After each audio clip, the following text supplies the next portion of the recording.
Hi, everybody. Anaya, thank you for that beautiful introduction. I could not be prouder of everything you've done in your time with the Obama Foundation.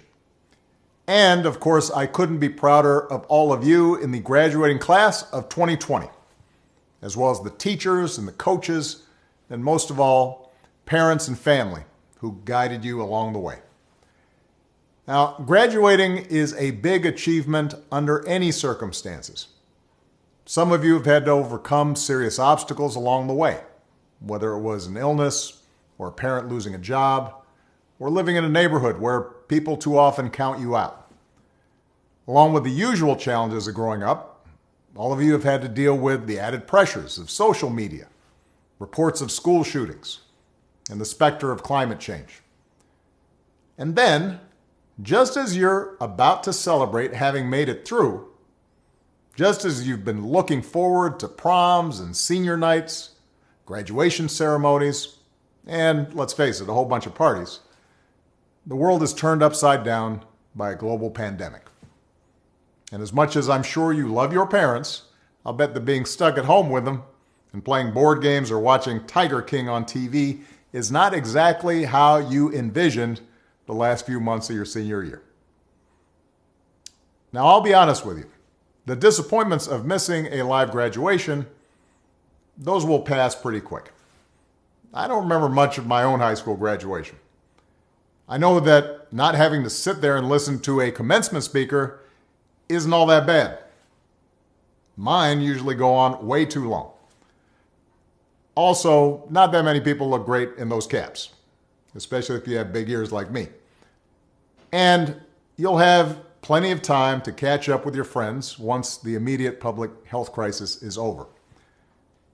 But what remains true is that your graduation marks your passage into adulthood, the time when you begin to take charge of your own life.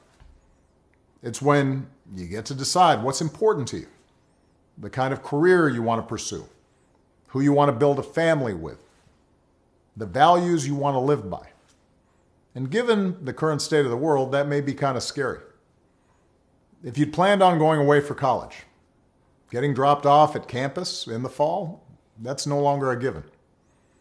If you are planning to work while going to school, finding that first job is going to be tougher. Even families that are relatively well off are dealing with massive uncertainty. Those who were struggling before, they're hanging on by a thread. All of which means that you're going to have to grow up faster than some generations. This pandemic has shaken up the status quo and laid bare a lot of our country's deep-seated problems, from massive economic inequality to ongoing racial disparities to a lack of basic health care for people who need it. It's woken a lot of young people up to the fact that the old ways of doing things just don't work.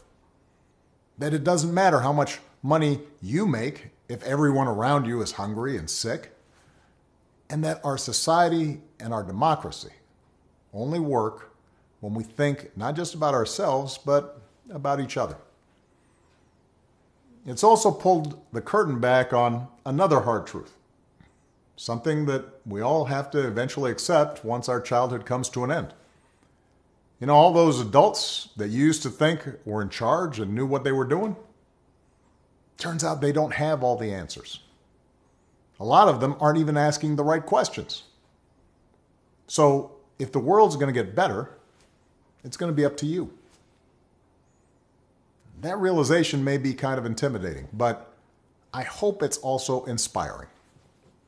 With all the challenges this country faces right now, nobody can tell you, no, you're too young to understand, or this is how it's always been done.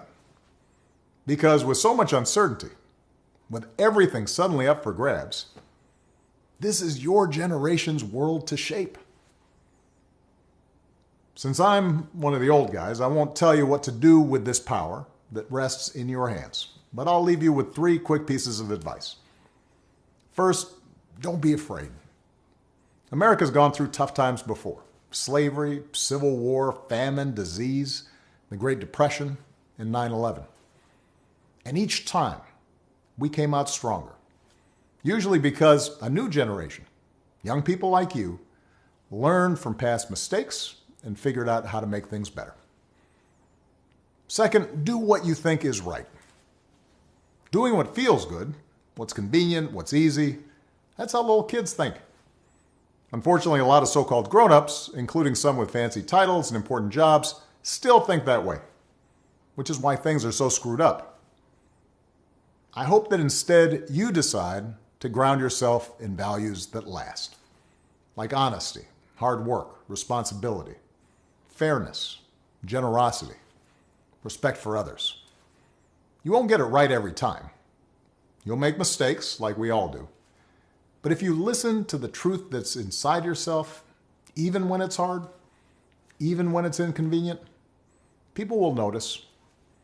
They'll gravitate towards you. And you'll be part of the solution instead of part of the problem. And finally, build a community. No one does big things by themselves. Right now, when people are scared, it's easy to be cynical and say, let me just look out for myself, or my family, or people who look or think or pray like me. But if we're going to get through these difficult times, if we're going to create a world where everybody has opportunity to find a job and afford college, if we're going to save the environment and defeat future pandemics, then we're going to have to do it together. So be alive to one another's struggles. Stand up for one another's rights. Leave behind all the old ways of thinking that divide us: sexism, racial prejudice, status, greed, and set the world on a different path. When you need help, Michelle and I have made it the mission of our foundation to give young people like you the skills and support to lead in your own communities and to connect you with other young leaders around the country and around the globe. But the truth is, you don't need us to tell you what to do, because in so many ways, you've already started to lead. Congratulations, class of 2020. Keep making us proud.